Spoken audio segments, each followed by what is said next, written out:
DYSP Super Radyo.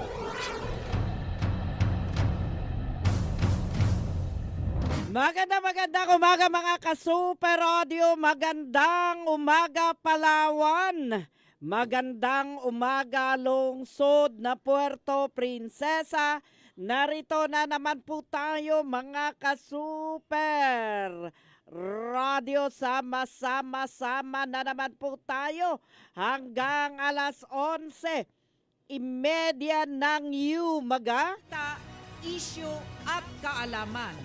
Alas 10 hanggang alas 11:30 tuwing umaga, Lunes hanggang Biyernes. Kasama si Super Lily May Uy.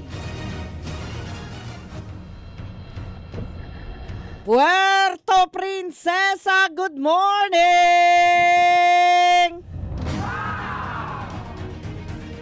Maraming salamat sa ating partner kay Lulito Suiza. Nang hiram muna tayo ng partner, no? Akala ko may buhok. Ay, hindi ko pala to awayin. Baka iiwanan ako nito eh. Oo. Magandang umaga, Palawan! Magandang araw sa lahat-lahat sa mga tagapakinig ng numero 1 himpilang DYSP Super Radio at sa numero 1 programang Bakbakan. Programang nakakawili, nakakasabik pakinggan, programang tunay nakapakipakinabang. Si Super Lily May Uy sa Bakbakan sa Super Radio. Bakbakan sa Super Radio. Puno ng impormasyon, puno ng balita, puno ng tips, puno ng kaalaman. Samahan ninyo ang inyong lingkod, ang inyong kabakbakan si Super Lily May Uy alas 10 hanggang alas 11:30 Lunes hanggang Biyernes. At paki-follow, like, and share lang ng Super Radio FB page. Hanapin lang Super Radio Palawan DYSP 909 kHz. At hanapin ninyo sa TikTok ang DYSP Super Radio Palawan. At sa YouTube naman, DYSP Super Radio Palawan Official.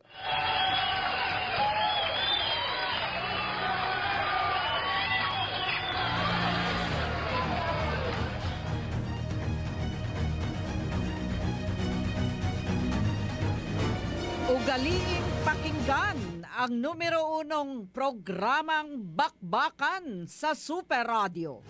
Tutukan.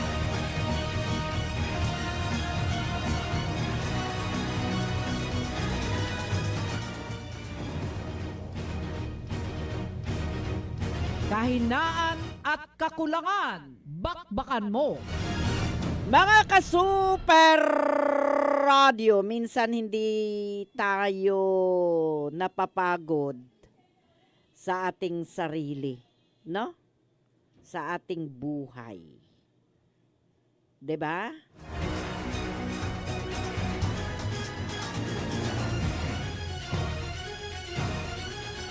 Hindi tayo napapagod sa ating mga sariling problema, no? Pero minsan napapagod tayo dahil mahilig tayong dalhin ang problema ng ibang tao. 'Di ba?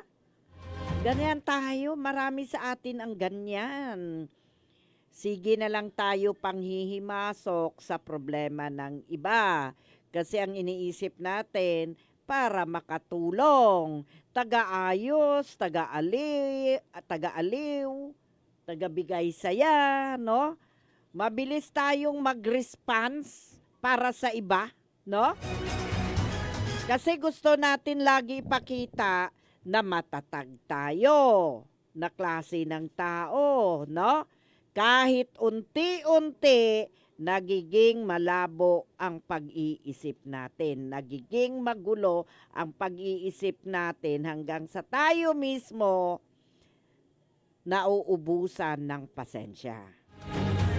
Hanggang sa natuto tayong maging manhid, na kahit na nagmamalasakit pa tayo, nagkakaroon tayo ng tinatawag din na compassion burned out.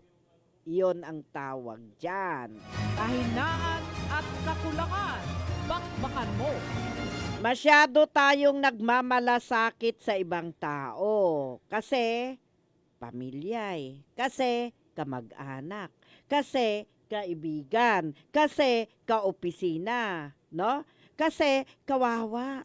Kaya tuloy, ang nangyayari, marami sa atin, nakakalimutan natin na bawat pagtulong, bawat malasakit, may limitasyon din. No? Real talk lang.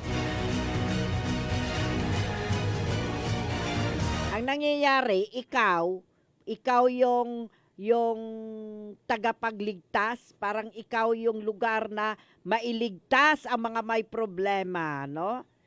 Pero hindi mo alam para sa sarili mo, no? Hindi mo na iligtas ang sarili mo, no? Hindi mo man natutulungan sa ang sarili mo. Pag ikaw na nangangailangan, wala ka nang matatakbuhan, no? Pag ikaw na ang nangangailangan na iligtas ka, wala nang liligtas sa'yo. Alam mo, importante din naman yung simpatya sa ibang tao. Kasi alam mo, kapag ka marunong ka magmalasakit sa iba, regalo yan. Pero dapat, dapat, pag-isipan mo kung hanggang saan ang limitasyon mo. No? Kasi kung isipin mo palagi yung emosyon ng iba, paano ka naman? 'Di ba? Paano naman yung emosyon mo? Alam mo yung pagiging magkaroon ng malasakit sa iba, wag mong gawing full time.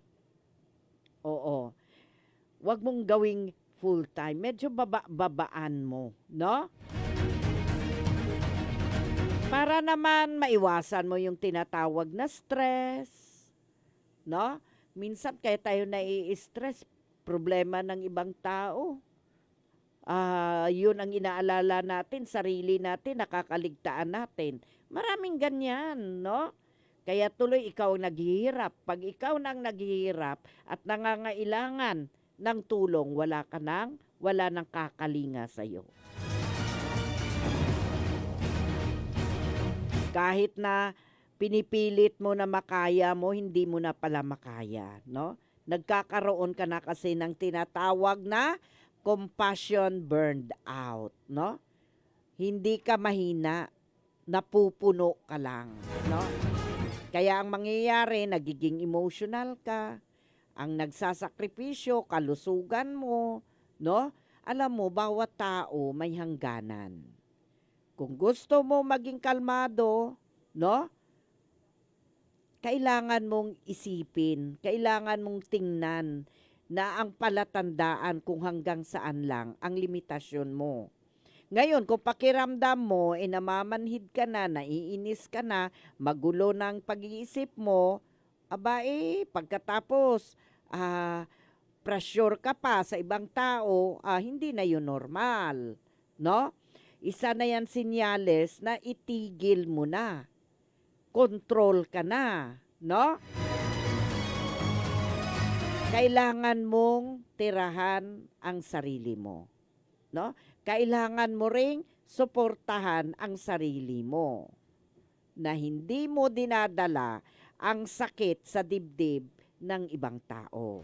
Proteksyonan mo ang sarili mo. Bigyan mo ng kumpiyansa ang sarili mo para palaging magiging matatag ang pag-iisip mo. Minsan kaya tayo nawiwindang kasi, no? Yung problema ng iba, yun ang iniisip natin. Sobra tayong maalalahanin sa ibang tao. Pero hindi natin naalala yung sarili natin. Hindi naman yan pagiging selfish. Kaya lang, lagi nating tandaan, no? Sabi nga alagaan mo ang templo na pinahiram sa'yo. So, kailangan alagaan mo rin ang sarili mo, no? Proteksyonan mo rin ang sarili mo. Pwede kang tumulong, pwede ka magmalasakit sa iba, pero may limitasyon, no? Gumawa lang ng simpleng limitasyon sa pagtulong. Sa pagdesisyon kung gaano karaming oras, gaano karaming lakas ang pwede mong ibigay, kailangan meron lang limit, no? Kapag naabot na ang limitasyon na yon, abay mag-pause ka na. Medyo magpahinga ka na. Hindi naman yan big deal. Para magkaroon ka rin ng respeto sa sarili, no? Proteksyonan ang iyong space. Proteksyonan ang sariling pag-iisip.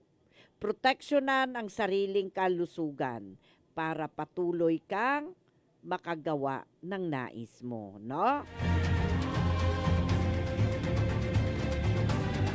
Pwede mo namang sabihin may pakialam ako sa'yo, ngunit may limitasyon kung hanggang kailan ko lang mahahawakan. Meron dapat palaging hangganan. Meron palaging limit, no? Kahit sa relasyon, no? Kailangan may limitasyon, no?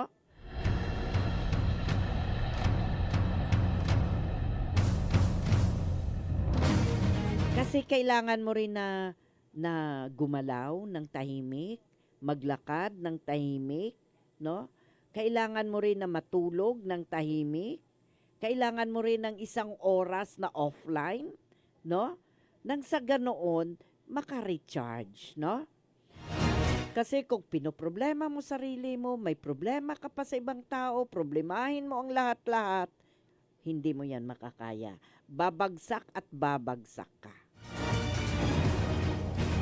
Hindi magiging malinaw kung ano ang pag-iisip mo, no?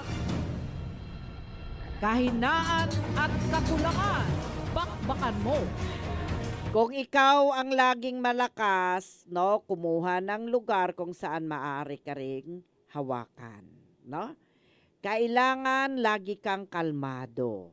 Kailangan marunong tayong maglimit sa sarili natin, no? Na kailangan meron palaging limitasyon. Alam mo sa buhay natin, importante palaging may limitasyon kasi ang bawat sobra minsan nakakasama. Okay?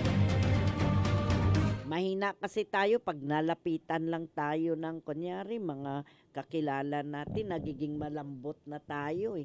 Kahit alam natin na pwede niya namang gawin, bakit kailangan ikaw? Mga ganon. So may mga bagay na ganon. Halimbawa, may anak ka, no? Tapos, nabuntis na siya, nag-asawa na siya. Pero, parang hindi naman naghahanap buhay. Iwanan sa'yo yung anak.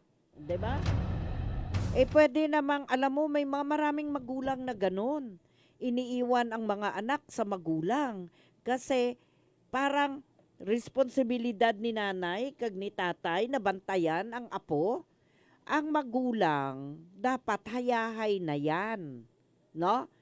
At ang nanay at ang tatay pwede makipaglaro sa apo. Pero hindi ibig sabihin na gawin mong taga-alaga ng anak mo. Kasi may limitasyon dapat kung kailan ka hihingi ng tulong sa magulang at kung kailan ka rin pwedeng tumulong bilang magulang. Laging may limitasyon, no? Kahinaan at kakulangan, bakbakan mo. Magandang umaga kay Rups Lopez. Good morning po kay Pepay Doresa, the proud of Batch 84. Happy morning. Happy morning din sa iyo, Peps. Oy, mga ka-super radio, alam nyo, palagi tayong may naririnig na nagasing-along kahit alas 12 na ng gabi, lalo na nagainuman. Alam nyo, may karapatan tayo dyan, no? Kapag ka, lagi nating tandaan, pinapayagan ng mga local government unit ang patuloy na maiingay na negosyo, no? Sa mga residential areas, aba ilabag yan sa batas. Kunyari, residential areas, tapos mayroong mga sing-along bar, tapos maingay, at pinapayagan ng LGU, yan ay labag sa batas, no? Karapatan mo, alamin mo mula sa bakbakan. Yung mga resort, mga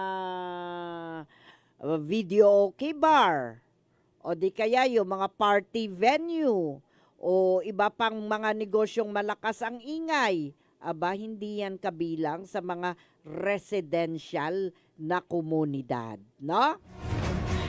Kapag pinahintulutan ito sila ng mga local government unit, hindi ito kaunlaran, no? Hindi ibig sabihin na umunlad ang syudad. Ito ay isang legal na paglabag. Ito, kung bakit, ganito. Na alam nyo ba yung RA 386 Civil Code na Nuisance Law, Article 682, yung sobrang ingay na nakakagambala sa kapayapaan, sa kalusugan at ginhawa, tawag dyan nuisance, no? Karapatan mo, alamin mo mula sa bakbakan. Walang time limit. To make the long story short, tawag dyan istorbo. Kasi residential no? Dapat itong ihinto anumang oras ng araw o gabi, no? Yan ay ayon sa PD 1152 Philippine Environment Code, no? Kinakailangan ng mga local government unit na ipatupad ang mga pamantayan ng ingay ng komunidad, ha? Batay sa pagsona, batay sa paggamit ng lupa. Ngayon, ang pagpapahintulot sa mga maiingay na negosyo sa mga residential zone, nagsapanganib yan sa kalusugan ng publiko. RA 8749, Clean Air Act, ang ingay kasi tinuturing na hindi gustong tunog o pollution. Pag maingay, consider din yan na pollution, no? Karapatan mo, alamin mo mula sa bakbakan. Mga ka-Super Radio, 30 minuto makalipas ang alas 10. Ugaliing pakinggan ang numero 1 programang Bakbakan sa Super Radio. Tutukan ang mga makatotohanang balita, issue at Okay mga ka-Super Radio, sayo kasing oras natin maubos sa plugging. Oy mga ka-Super Radio, tuloy-tuloy po tayo yun mga ka-Super Radio ha. Ang pagpapahintulot sa mga maiingay na negosyo sa mga residential zone, nagsasapanganib yan sa kalusugan ng publiko. Kasi tawag dyan pollution, no? Ang pagpapahintulot sa mga establishments na dumumi, no? Ang mga komunidad ng ingay, yan ay isang pagkakamali ng pagpapatupad sa kapaligiran, no? Yung mga batas sa zoning at paggamit ng lupa, RA 7160, yung mga residential zone para sa tirahan, no? Hindi para sa ingay. Ngayon, ang pagbibigay ng permit sa maingay na negosyo sa mga residential na lugar, no? Pwedeng maaring illegal yan na zoning o pang-aabuso sa otoridad, no? Yan ay ayon sa 1987 Constitution. Ha? Ngayon, mga ka-Super Radio, lagi nating tandaan na karapatan ng isa sa isang malusog na ekolohiya. Ang patuloy na ingay ay nakakapinsala sa pisikal at mental na kalusugan at lumalabag sa karapatan ng konstitusyon ng mga tao sa isang mapayapang matitirahan na kapaligiran, no? Karapatan mo, alamin mo. Kaya may mga tungkulin ang local government unit na protektahan tayong mga residente, na magpapatupad ng mga batas, no, na ang negosyong may ingay bawasan, no, na dapat hindi nakakaistorbo dahil ang ingay ay isang uri ng pollution, no?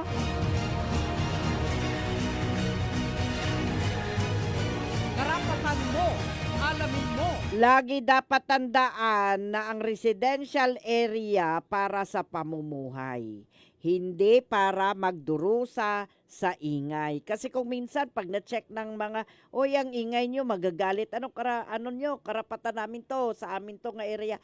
Pero tandaan ninyo, ang ingay ay isang uri ng pollution na bawal sa batas. No?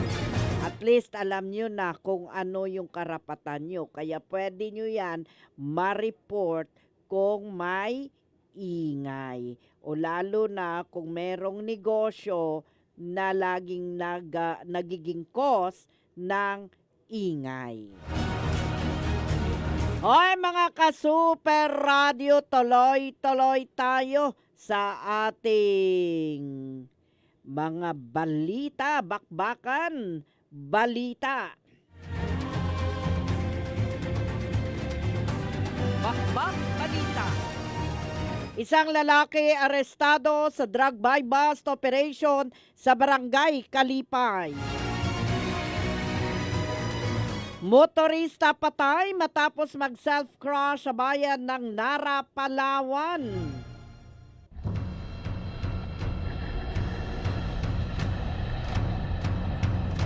Bakbak balita. Sana yung kay Rodel Guzman, walang headline. Hoy mga ka-Super Radio, tuloy-tuloy na po tayo sa ating mga balita.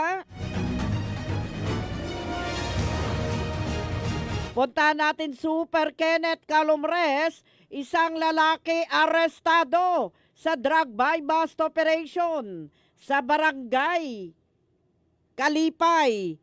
Saan ba dito? Ano ba ito?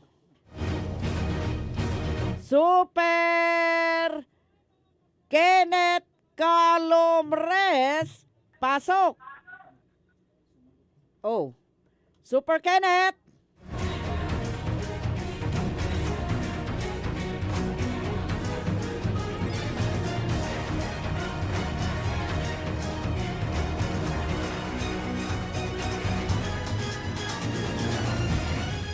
Super Kenneth Calumres, pasok!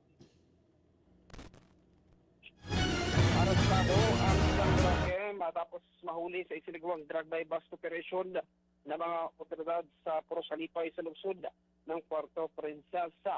Inaresto ito matapos mabigyan ng isang pakete ng pinaghinalaang pinagbabawal na droga na halagang 3,000 piso. Samantala sa ngayon ay nasa kustodiya na ito ng pulisya para naman sa paukulang diskusyon.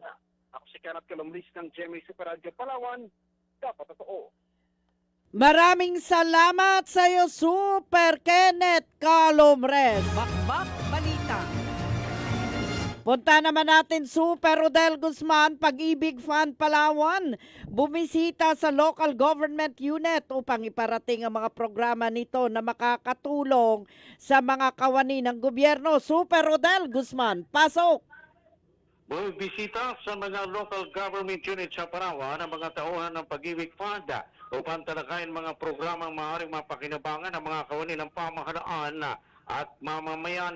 Ang naturang aktibidad ay mismo pinangunahan ni Manager Emily Platero ng Pag-ibig Fund Palawan Branch na kung saan gustong iparating ng ahensya ang iba't ibang programa na makakatulong sa mga empleyado ng gobyerno gaya ng pabahay loan program na mas abot kayang pabahay para sa mga kawani ng lokal na pamahalaan at mga empleyado sa pribadong sektora na kung saan ginagarantiya din ng ahensya sa programang ito ang mas mabilis na proseso para sa mga kwalipikadong miyembro. Samantala, pinaliliwanag din ni Manager Platero yung pong kahalagahan ng pagpaparehistro ng lahat ng job order at contract of service ng mga empleyado sa mga local government unit. Dahil kay Platero, mahalagang pagiging miyembro ng mga ito upang magkaroon ng access sa mga ito sa savings, housing loan at iba pang benepisyong ipinagkakaloob ng ahensya. Samantala, buong suporta naman ang ibinibigay ng mga local government unit na napuntahan ng Pag-ibig sa mga programa nito na makakatulong sa mga kawani, lalo na sa usapin ng pabahay at social protection. Ako, si Rodel Guzman ng GMA Super Radio Palawan. Dapat totoo. Maraming salamat sa iyo, Super Rodel Guzman. Bakbak Balita. Motorista patay matapos mag-self-crash sa bayan ng Nara, Palawan. Super Kenneth Calomres, pasok. Patay ang isang 40 anyos na motorista matapos na-aksidente sa sinasakyan nitong motorsiklo sa Barangay Sandoval sa bayan ng Nara, Palawan. Sa investigasyon ng pulisya, kinidalit sa alias na Andy, residente ng nasabing barangay at minamaneho ang isang Honda XRM na motorsiklo. Sa investigasyon ng pulisya, binabagtas ng biktima ang National Highway patungo sa poblasyon ng Nara nang mawalan nito sa kontrol ng motorsiklo dahilan para maaksidente at bumangga sa isang poste. Nagtama ito ng malabang pinsala, agad namang sinugod sa pagamutan, ngunit dineklara itong dead on arrival. Ako si Kenneth Calomres ng GMA Super Radio Palawan, dapat totoo. Maraming salamat sa iyo, Super Kenneth Calomres. DSWD, Mimaropa PPA, palalakasin ang ugnayan para mas mabilis na disasters response. Super Rodel Guzman, pasok. Mas palalakasin ng Department of Social Welfare and Development o DSWD Field Office Mimaropa, katuwang ang Philippine Ports Authority bilang bahagi ng paghahanda sa formalisasyon ng Relief Prepositioning Agreement para sa food at non-food items na gagamitin sa mga operasyon sa panahon ng sakuna.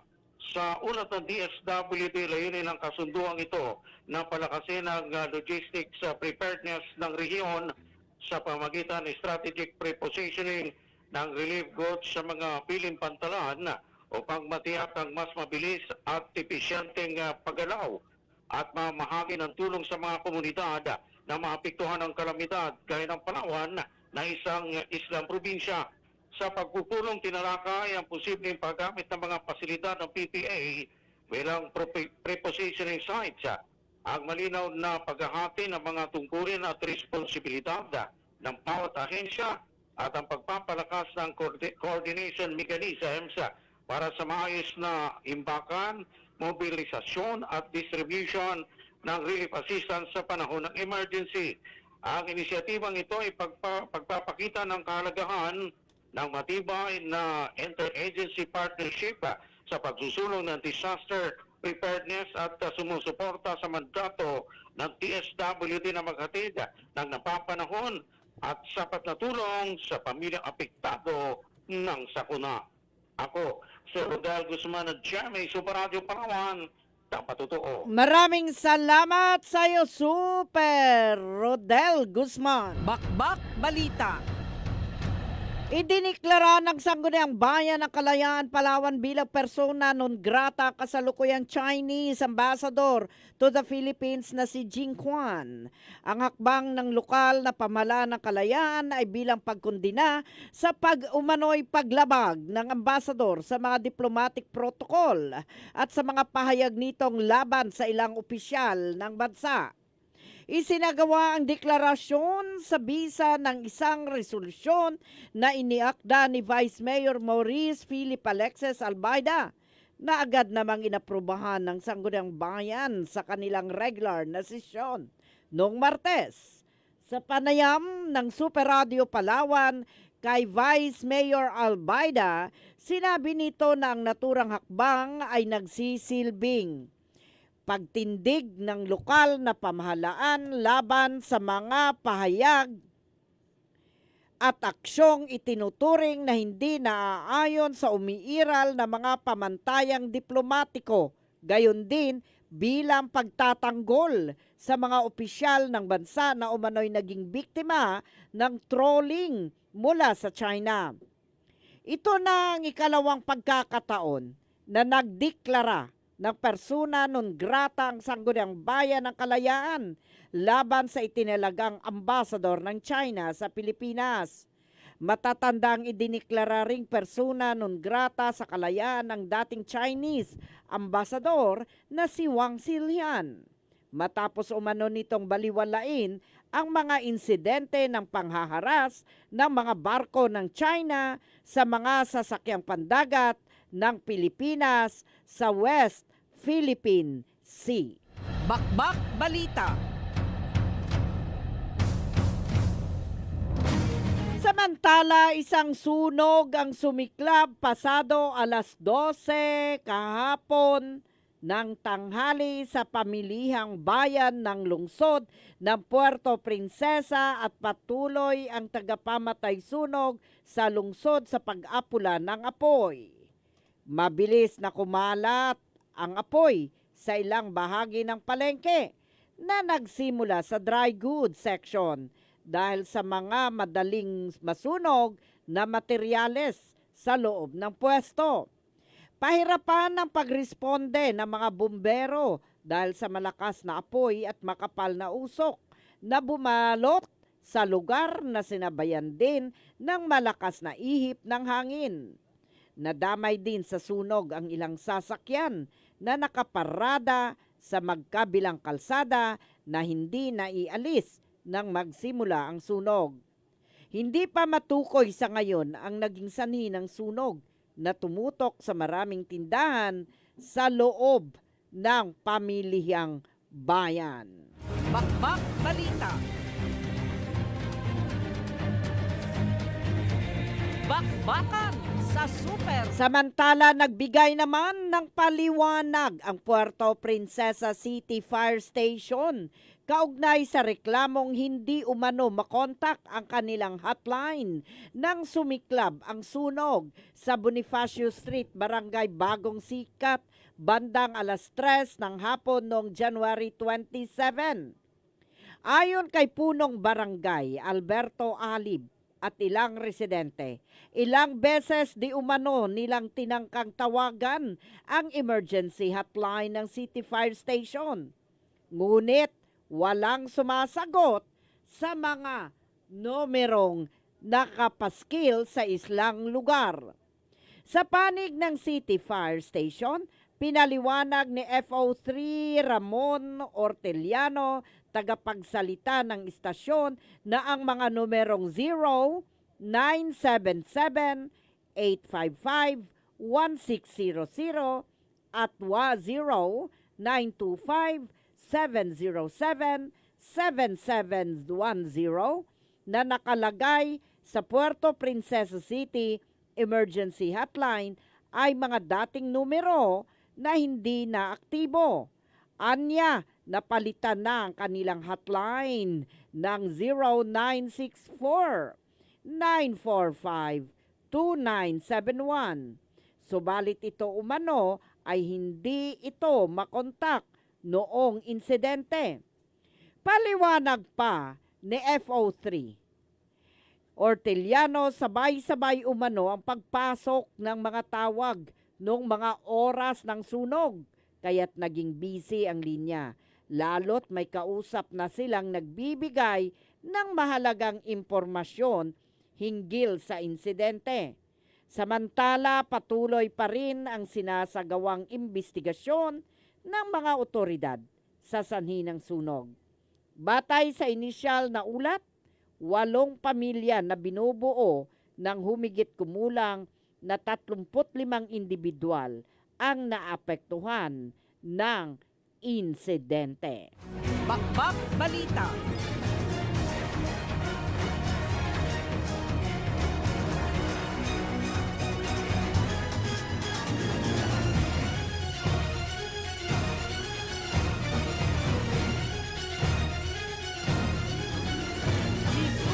Sa iba pa nating mga balita, mga ka-Super Radio, inaprubahan ng Sangguniang Panlalawigan ang panukalang humihiling sa mga component municipalities na magpatupad at maghigpit na ipatupad ang mga ordinansang laban sa fraudulent livestock weighing practices o pandaraya sa mga timbangan.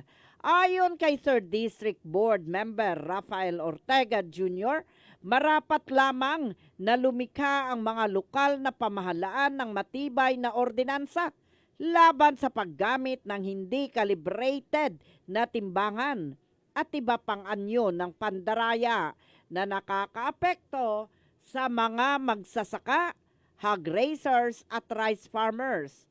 Anya ang pandaraya sa mga timbangan at paggamit ng mga hindi calibrated na kagamitan ay nagdudulot ng pagkalugi at pananamantala sa mga magsasaka na may malaking epekto sa maayos at patas na kalakalan.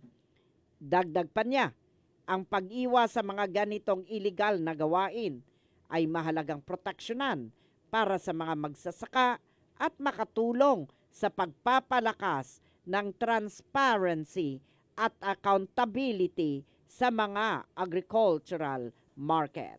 Mga ka-Super Radio, itumpak ang inyong orasan, alas 11:00 impunto.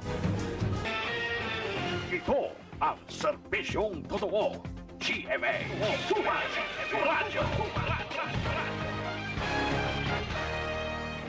DYSP Super Radio.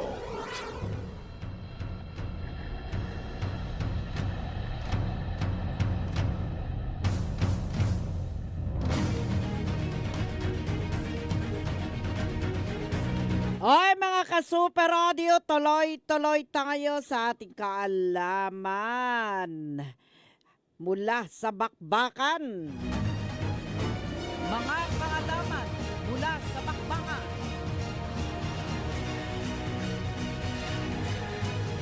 Alam niyo ba kung ano ang takot sa mahabang salita? Ang takot sa mahabang salita ay hippopotomonstrosis-idaliophobia. Kahirap man, uy. Kahirap, no? Hippopotomonstrosis-idaliophobia. 36 letters na salita, no? 36 na titik na salita.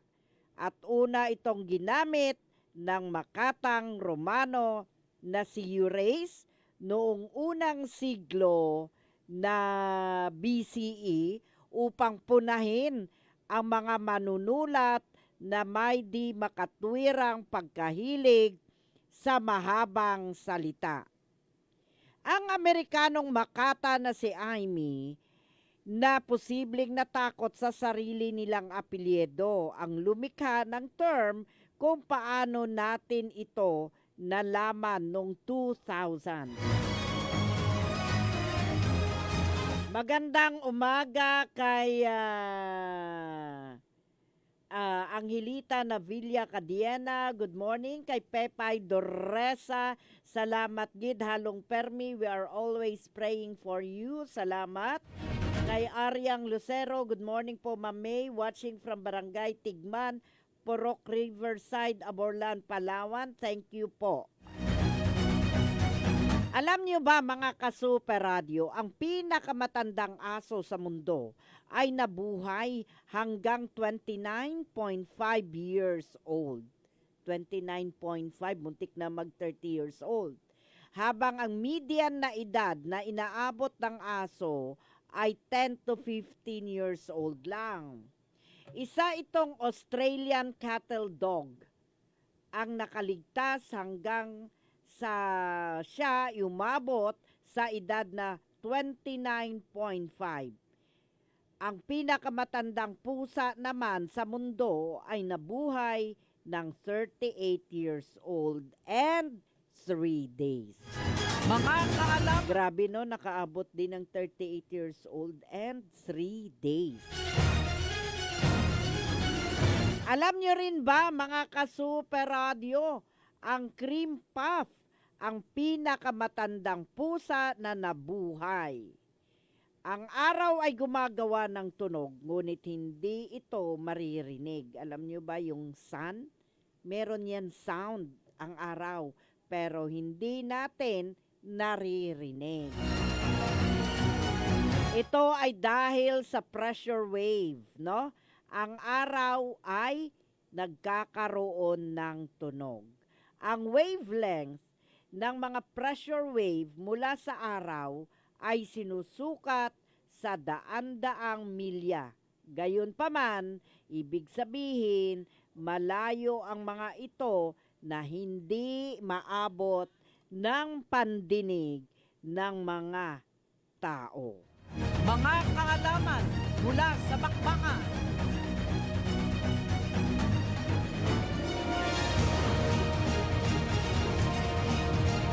Alam niyo ba, mga ka-super radio, ang earlobe ay walang biological na layunin? Bagamat mayaman sa mga nerve ending ang ating tainga, maaring may papel ito sa panlipunang pagbubuklod. Maraming scientist ang tumututol na ang earlobe ay walang tunay na biological na gamit. Mga kaalaman mula Meron na, sabitan ng hikaw. Ano yan?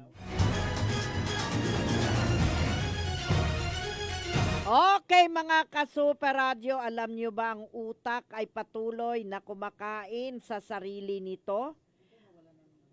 Ang prosesong ito ay tinatawag na phagocytosis, kung saan ang mga cells ay bumabalot at kumukonsumo ng mas maliliit na selula o molecule para alisin ang mga ito mula sa system.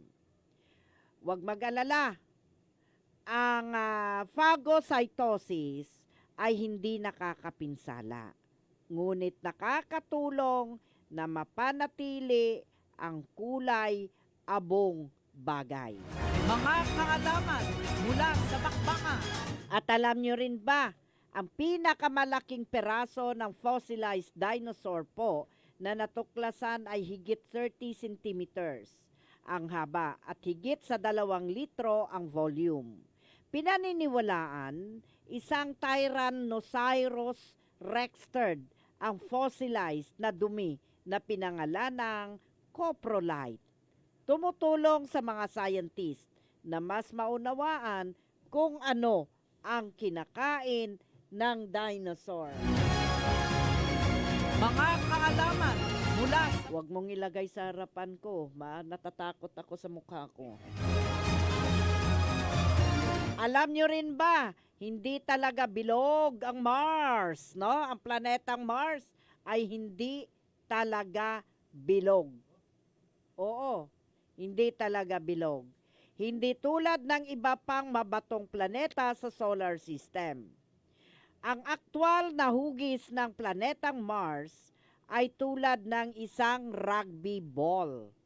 Medyo hindi perfectly bilog. Parang rugby ball siya. Ngunit may iba't ibang laki sa lahat ng 3 axes. mga kaalaman mula sa bakbakan. Si Super Sino dito nakakagamit ng Vicks? Nakakagamit ka ba ng Vicks? Alam niyo ba ang Vicks, no? Ang Vicks Vaporub, no? Alam mo bang pinanganak ang Vicks mula sa kalungkutan ng isang ama? Oo. Sa pagtatapos ng ika-19th century sa North Carolina, isang batang lalaki ang namutla at umuubo. Nanikip ang kanyang dibdib sa bawat paghinga. Tumingin siya sa kanyang ama at bumulong. Dad, sobrang sakit. Walang gumana. Hindi syrup, hindi mga tsa, hindi reassurances. Nang gabing yon, si Lansford Richardson, isang maliit na bayan na parmasyutiko, tumigil sa pagiging isang taong lamang sa agham. Naging desperado siyang ama. Sa kanyang katamtaman na laboratory, hinimok ng takot at pagmamahal. Sinimulan niyang paghaluin ang camphor, menthol at eucalyptus. Hindi para mag-imbento ng isang sikat na bagay, kundi para bigyan ang kanyang anak ng isang mapayapang hininga. Ilang sandali ng pahinga, ang kanyang nilikha ay isang makapal na pamahid. May ipapahid sa dibdib, isang bagay na medyo mainit, isang bagay na tumulong sa mga bata na huminga at tuluyang makatulog. Noong una walang pakialam, pinagdududahan siya ng mga tao. Kinukutya ang idea. Nag-door to door siya, paulit-ulit na hindi pinapansin. Umabot sa taong 1918, ang pandemya ng trangkaso ay tumama sa mundo. Biglang naging mahalaga ang maliit na banga na iyon. Walang laman ang mga istante. Ang mga pamilya ay kumapit dito. Naging aliw ang bango sa madilim na gabing puno ng umuubo at takot. Ngunit sa likod ng tagumpay nito, nabuhay ang isang tahimik na katotohanan. Namatay ang isa sa mga anak ni Richardson bago niya na perfect ang formula ng Vicks. Hindi niya nailigtas ang sarili niyang anak. Nananatili sa kanya ang pagkawalang iyon. Ang kasalanan, ang katahimikan. At ito ang naging dahilan kung bakit niya pinagpatuloy. Sa panahon ngayon, ang amoy ng Vicks ay nagpapaalala sa marami sa mga ina, init at pangangalaga sa pagkabata. Ngunit sa kaibuturan nito, ito ay iba. Ito ay ang pag-ibig ng isang ama na nabigo minsan at tumangging hayaan ang pagkabigo na iyon ang nawakasan. Kaya sa tuwing makikita nyo ang Vicks Vaporub, alalahanin ninyo ang pagmamahal ng isang ama sa kanyang anak. Mga kaalaman mula sa bakbakan. Oy mga ka-Super Radio, tuloy tayo sa ating mga tips mula sa bakbakan.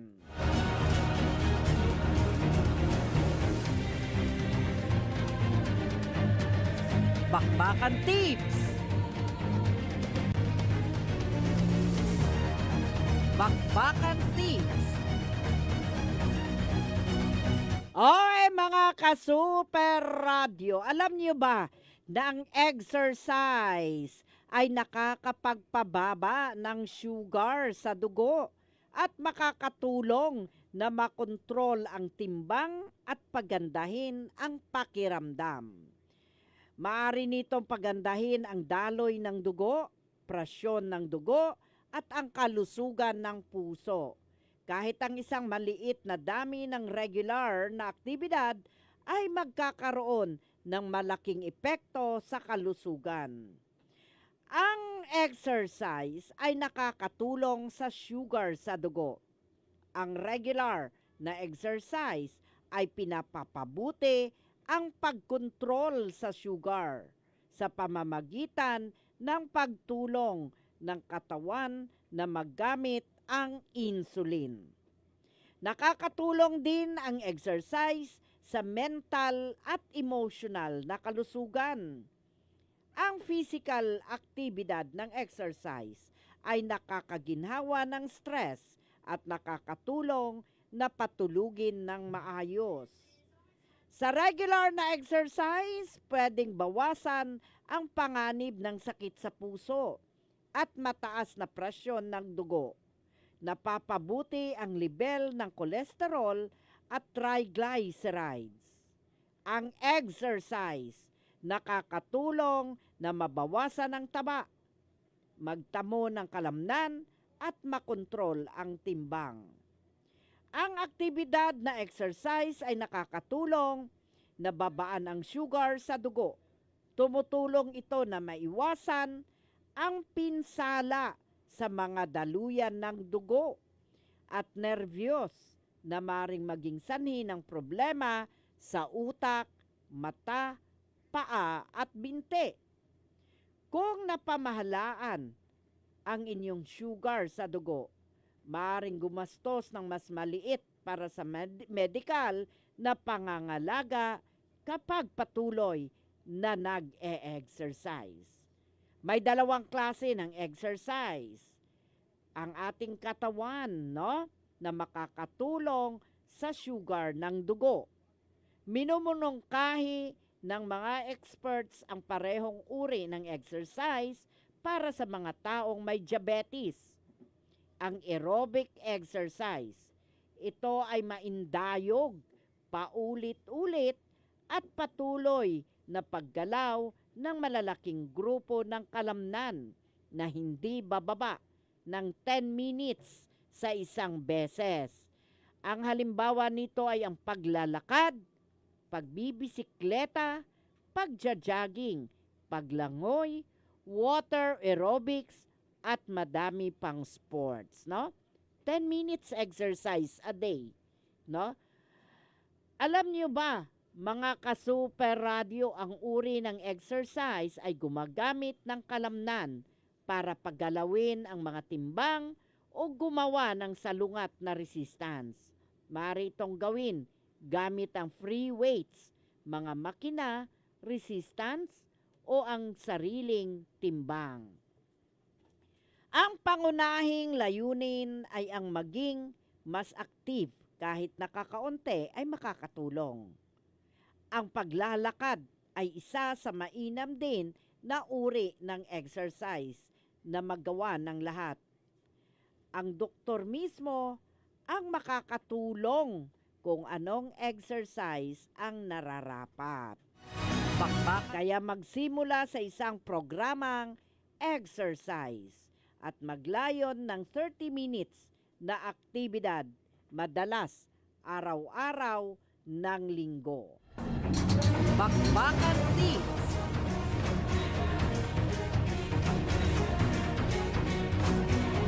Lumiwanag ang aking mukha. Paulit be?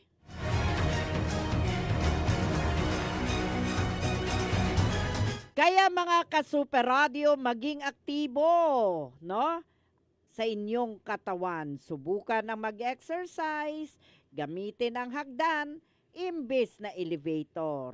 Mga ka-super radio, ang pagga-garden, ang paggawa sa bahay o paggawa sa mga trabahong bahay ay isa ring uri ng exercise, no? Paradahan ng malayo sa tindahan ang inyong sasakyan para makalakad tungo sa mga tindahan. Isa ring uri ng exercise. Gumawa ng 10 minutes na paglalakad araw-araw. Mga ka-super radio, wala na po tayong oras kung kailan natapos, tsaka lumiwanag ang ating mukha. Muli ito ang inyong nakasama, si Super Lily May Uy, kay Aryang Lucero. Good morning, Ma'am May, watching from Barangay Tigman, Purok, Riverside, Aborlan, Palawan. Thank you, Ma'am May. Patayin yan dito o dapat doon na lang. Dapat patayan. At ito ang buhay. Yan. Hoy mga ka-super radio, wala na po tayong oras. Maraming salamat.